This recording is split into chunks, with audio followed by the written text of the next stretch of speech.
Jesus, the sinner's friend. Let me paint you a scene. Most would say it was grim, at least the ones who were there the day they met him.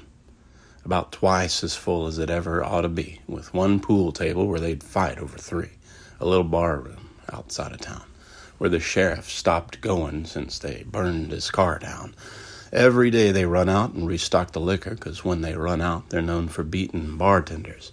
You gotta fight your way out unless you fought your way in, and if you start one for fun, you'll probably make you a friend. I was throwing back shots on an old barstool with my fist clenched for fighting and the smoke and the chew. Everything just stopped as he walked in. When he parted the smoke, son, he was looking at you. Every glass there with something left in it made a hissing sound from putting cigarettes in them. Fights broke up. Dirty talk was done. I hit my knees, although I wanted to run. The sight of God and a man made us weak at the knees. Sweat welled up from the thought of our deeds. Nobody questioned the scars in his hands. We knew he was Jesus, the sinner's friend. Every man at the bar stood and backed away, but the light shined harder the harder they strayed. He parted the stools, and there the bartender stood, sweating about some promises he'd never made good. He didn't order a drink. Instead, he spoke his mind. "You all loved me when I turned the water to wine." He took a dirty glass from the bartender's hand. Didn't say a word, but we knew it was man. I looked around as he lifted it high and saw tougher men than me starting to cry. "Your life is a glass that I hold in my hand. You were made from the clay and this glass out of sand. If you want me to fill it, you know what to do." He rounded the bar. Somehow the bartender knew. He threw him a towel. The bar gathered round, and he poured out that glass. I believe it was Crown. "Which one of you wants to never thirst again?" And slowly but surely we each raised our hand.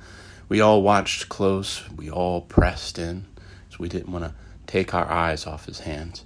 We expected a miracle as he cleaned it like new. A lightning or thunder or fire would do. And yet all that we saw proceed from his hands was a lesson on how to humble a man. "When you came here and used to ask for a drink, did any one of you ever stop to think that never once in the history of thirst did they fill a glass without cleaning it first?" He took the towel from his shoulder, then dried it and held it up for the men.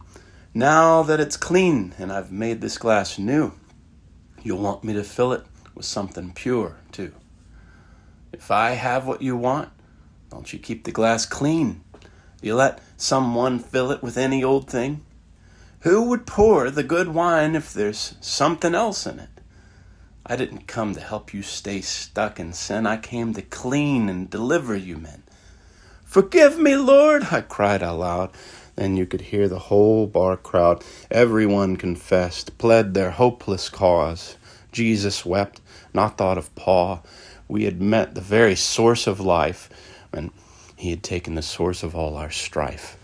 He cleaned us like that glass that night.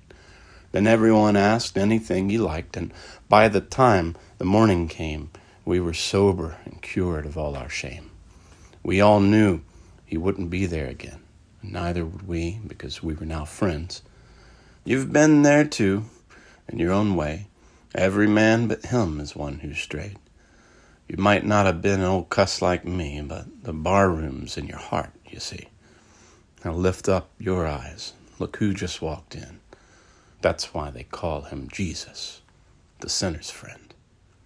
The sinner's friend.